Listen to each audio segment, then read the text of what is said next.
मुझे UP police की काबिलियत पे पहले से कभी शक नहीं था, लेकिन मेरा ये मानना है पुलिस सरकार की होती है और जो सरकार कहती है पुलिस उस हिसाब से काम करती है।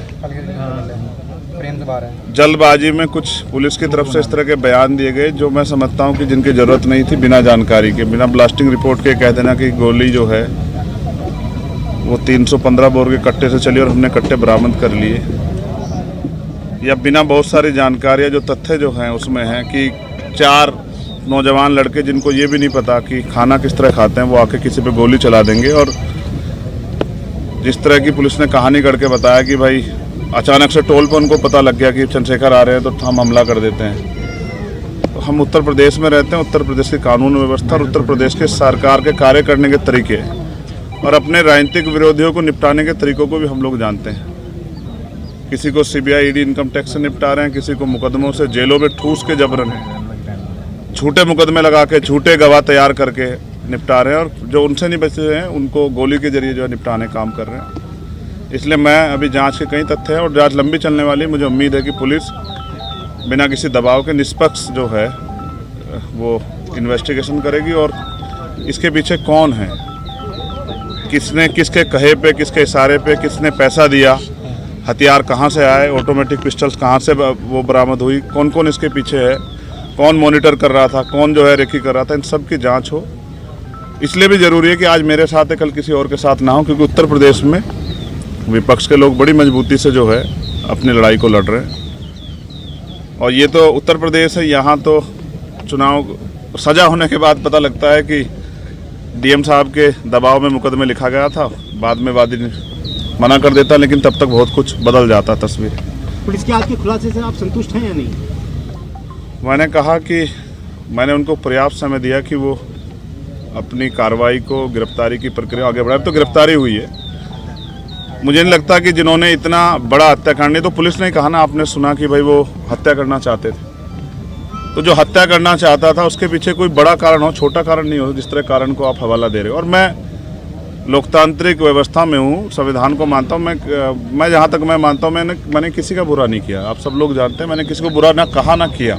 मैंने प्रयास किया कि जिसके भी साथ खड़ा हो पाऊँ, जिसकी भी मदद कर पाऊँ, जिसके भी आंसू पहुँच पाऊँ। और ये मैंने सीखा अपने जो सीनियर लोग हैं उनसे। आजम भाई उनमें से एक शख्सियत है जिनसे मैंने सीखा किस तरह से लड़ाई लड़ी जाती है कमज़ोरों की। तो मुझे लगता है कि अभी उनको जल्दबाजी ना करते हुए, माहौल शांत है, हम लोगों ने लोगों को शांत रखा है, हमने अपील की है। उस समय ईद का त्यौहार था, हमारे कंधों पर जिम्मेदारी थी, हमने लोगों से अपील की, लोगों ने हमारी बात को माना भी। तो वो जल्दबाजी ना करें, बिना ब्लास्टिंग रिपोर्ट के कह देना कि गोली कौन सी, हमें पता है गोली कौन सी है। तो जल्दबाजी ना करें, सारे जो जितने भी जो तथ्य हैं, जितने भी जो दिशाएं, उन पर सब पे काम करें। क्योंकि जहाँ तक हम जानते हैं कि हो सकता है किसने पैसा दे के कराया हो, क्योंकि वो तो नौजवान बच्चे, उनको इतनी जानकारी नहीं है, उनको ये भी एहसास नहीं था कि ये करने के बाद क्या होगा।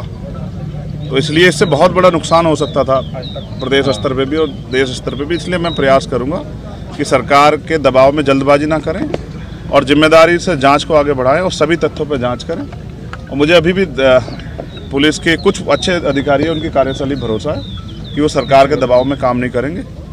और उम्मीद है कि फेयर जाँच होगी और ये पता लगेगा इसके पीछे कौन है। कल की जो आप लोगों की घोषित पंचायत है उसके बारे में अभी मैंने लीडर्स को बुलाया है, सब लोगों को, और मैं चाहता हूं कि पुलिस को पर्याप्त समय मिले जिससे कि आसानी से वो अपने कार्य को आगे बढ़ा पाए। ये ना हो कि हम इसमें फंसे रहे, इसलिए हमने कार्रवाई को में ढिलाई बरत दी। तो आज शाम तक उसकी स्थिति 6 बजे, 6-6:30 बजे क्लियर हो जाएगी। और मेरा प्रयास रहेगा कि मैं उनको समझाने में कामयाब हो जाऊँ कि क्योंकि कावड़ का समय आ रहा है और मोह अच्छा नहीं है, नुकसान हो सकता है। मैं कोशिश करूंगा कि किसी भी तरह का जुटान ना। देखिए, जब आप पे हमला हुआ तो आपने ये कहा था कि हमारे सहयोगियों ने, साथियों ने उन लोगों को पहचान लिया था। तो जिस प्रकार उनके आज आपने देखो प्रेस वार्ता हुई, तो क्या लगता है वही व्यक्ति थे? नहीं, दिखाए नहीं। आपने देखा क्या दिखाए? आपने देखा हो तो मीडिया के लोगों ने बताओ। फोटो भी वायरल हो चुके हैं, आपने देखा होगा। नहीं, पुलिस की कार्यशैली थी, फोटो किसी का दिखाते हैं, जाता कोई है, हथियार कोई होता है, लगाया कोई जाता है, पकड़ते कहीं से हैं, दिखाते कहीं से हैं। तो इतने कम समय में कट्टे से तो फायर नहीं हो सकती लगातार, और फायर 6-7 हुई है, 3 नहीं हुई है। तो मैं कह रहा हूँ ना, अभी जांच कर लें, जल्दबाजी ना करें। मैं समझता हूँ उनके कंधों पे जिम्मेदारी है, उनको सरकार को जवाब देना है। लेकिन सरकार भी ध्यान रखे कि इस तरह का माहौल ना बनाए कि लोगों में भय का। आप कानून व्यवस्था तो अच्छी कर नहीं पा रहे हो, इस तरह की बेवकूफ़ी की बातें करने से कोई फ़ायदा नहीं।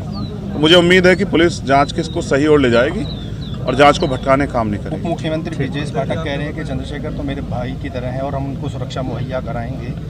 अब से पहले वो जिस पार्टी में रहे, हमने उस दल में काम किया, तो मेरे ऐसा नहीं, राजनीति में किसी बुरे संबंध नहीं होते हैं। तो मैं तो मुख्यमंत्री को बुरा नहीं कह रहा हूँ। वो अलग बात है कि उनके बहुत सारे कार्य ऐसे हैं जो जन विरोधी है, उनकी भाषा ऐसी है जिसको लोकतंत्र में कोई जगह नहीं दी जा सकती।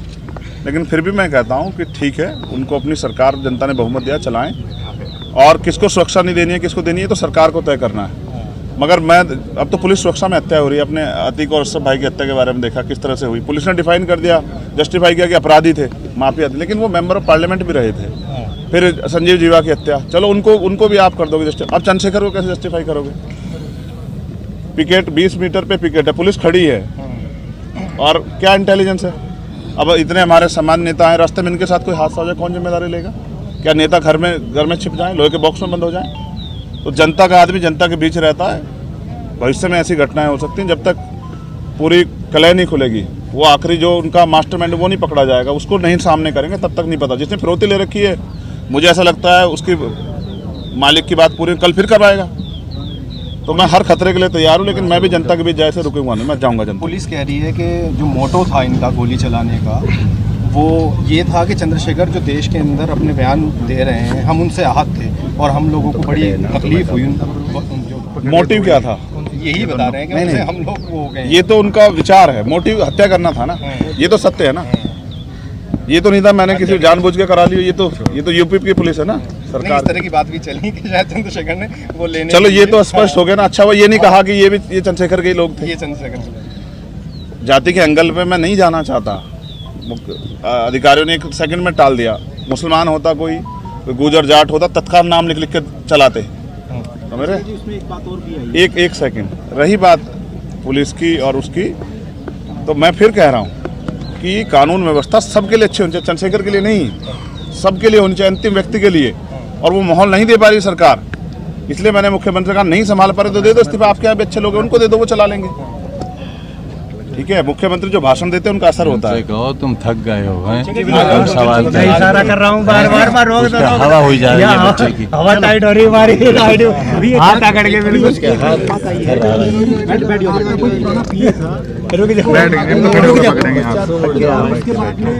पैर सीधा कर लो, पैर सीधा कर लो भाई मेरे। आईडी क्यों नहीं ला रहा? नहीं, सच ये है अनिल भाई, ना तो मैंने आज तक कोई पिए रखा है, मैं तो खुद ही पियूँ समाज का। पीता, मैं फिर कह रहा हूँ, चर्चा कौन बल दे रहा है? मीडिया के लोग बल दे रहे होंगे या पुलिस के लोग? पहली बात, मेरा कोई पिए नहीं है, मैंने आज तक कोई पिए नहीं रखा है। मेरी इतनी हैसियत भी नहीं कि मैं पिए रखूँ। मैं तो खुद समाज का पिए और कोशिश कर रहा हूँ। और मेरे बयान वही हैं जो आप फिर सुन लो कि अगर किसी के भी मजलूम के साथ अन्याय होगा तो मैं बोलूँगा। अगर आप लाठियों को, गोलियों के दम पे चुनाव लड़वाओगे, आप लोगों की आवाज़ को कुचलोगे, तो हम लोग बोलेंगे। उसको हम ना नहीं करेंगे, उसके लिए तो चाहे और गोलियां चला लो। ये बात